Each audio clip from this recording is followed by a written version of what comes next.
ياسين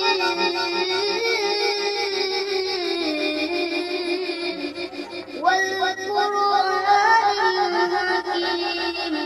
إنك لمن المرسلين على صراط